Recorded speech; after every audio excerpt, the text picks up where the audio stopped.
It's funny how people say take time to appreciate the little things in life. Sometimes these little things are so small they are often overlooked and misunderstood. And that's the wonder of macro photography. It captures intricate details the naked eye cannot see and brings us into this magical world that is rarely seen and definitely worth exploring.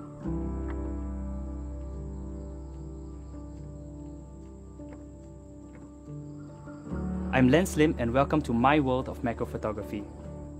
To me, arthropods are important to the ecosystem, and as I photograph them, there's always something new to learn about them. I discovered how fascinating they are, strong and tenacious, and photographing them is immensely rewarding. I used the Canon EOS R6, the EF 100mm f2.8L macro IS-USM lens, speedlight flashes, speedlight transmitter, together with the control ring mount adapter to conveniently customize any exposure settings. Out in the field, it's best to always be prepared, such as wearing the right footwear and reading the weather amongst bringing other essential items.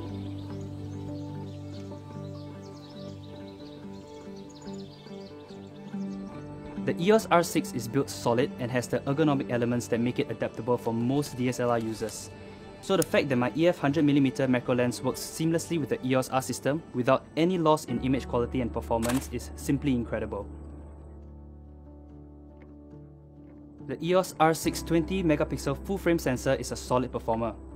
Image quality is fantastic with high levels of details in RAW files, and the camera performs remarkably in low ambient light scenarios. A feature that has greatly improved my workflow is the vari-angle touch panel LCD monitor that helps me get my shots in any challenging angles. I believe that nature is meant to be appreciated as she is. When I'm in the field, I try to avoid direct contact with my subjects to reduce stress on them.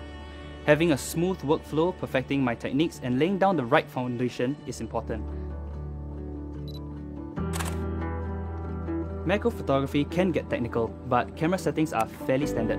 Of course, depending on the circumstances, there will be some tweaking required, but as a general guide, start out with these settings and experiment as you go along.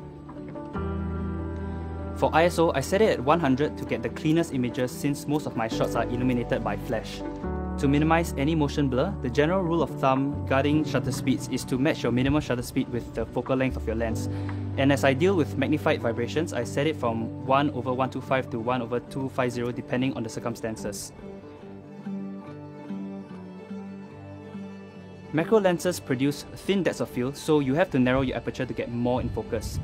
The sweet spot for most lenses is at f8, but anywhere from f8 to f16 will work. However, anything above f16 will introduce diffraction and degrade your images. Finally, to get the most accurate colors for your subjects, check your white balance by taking a shot of your fingertip and then adjust the color temperature that best matches it. Getting the depth of field right can be challenging. In a nutshell, depth of field is about the focus region of the photo. So to get as much detail in focus as possible, you want a larger depth of field. Many factors affect it, like aperture, magnification, focal length, and subject distance. But a good trick would be to align your sensor parallel to your subject so you can achieve more depth of field. Sometimes the best way to appreciate the beauty of your subject is to have it entirely in focus. But when it's not possible with one shot, you may utilize focus stacking to achieve your desired image by focusing on different regions of your subject and blending them together in post-processing. I used the Canon Speedlight EL1, which has an insanely fast recycling speed of 0.9 seconds at full power. Handheld focus stacking has never been made easier. It also features a built-in modeling light that helps with focusing in low light. Shooting handheld at higher magnifications elevate the slightest shakes and vibrations which cause motion blur. The EOS R6 in-body image stabilization helps to minimize that. Coupled with the EF 100mm f2.8L macro lens, which is equipped with hybrid stabilization, they both work together perfectly to reduce motion blur and produce more usable shots. When I first started out with macro photography, using a flash directly on my subject casted hard shadows and often framed my subjects in a hot spot. After learning what a diffuser could do to the final outcome, I was intrigued to learn more about lighting. Contrasting shadows and even lighting will go a long way in bringing out the charm of your subject. Control your lighting to bring out the textures and attention to important details. A good separation from the background will also help you achieve a good subject isolation. The diffuser takes the role as the light source as light from the flash spreads through it. It's relatively easy to make your own diffuser. All you need are materials that are widely available and affordable. Plastic files can form a sturdy base, aluminum foil can act as a reflector to direct light, and any translucent material like packing foam can facilitate the light spread. The night, in my opinion, is the best time for macro photography. When dusk falls, the forest comes alive.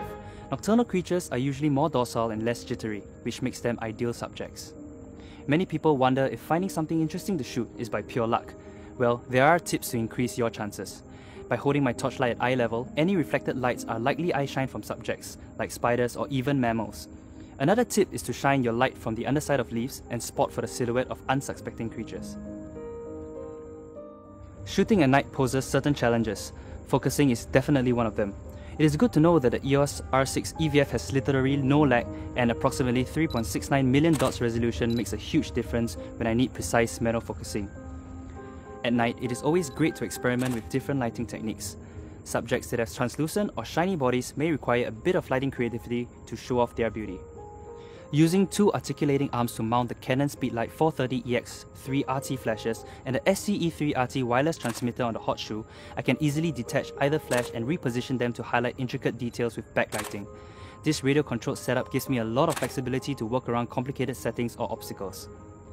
For occasions where I need to get up close with a specific subject, but focusing through the EVF is not possible, I will rely on the 3-inch vari-angle touchscreen LCD monitor. Focus peaking is really handy when focusing manually. Together with a live view image magnification, I can do a 5 to 10 times zoom in on the subject to achieve precise focus. The focus guide can be used with peaking to help pinpoint my focus for extremely small subjects in low light. What I've learned through my work is the importance of protecting our biodiversity. Every photo helps us to understand how they behave and their place in the ecosystem. It's also my way of contributing to science and research work, one image at a time. My advice to anyone starting out in macro photography is to be patient and enjoy the process. Keep practicing and be familiar with your equipment and workflow. Get inspired and do not be afraid to ask questions. Canon, delighting you always.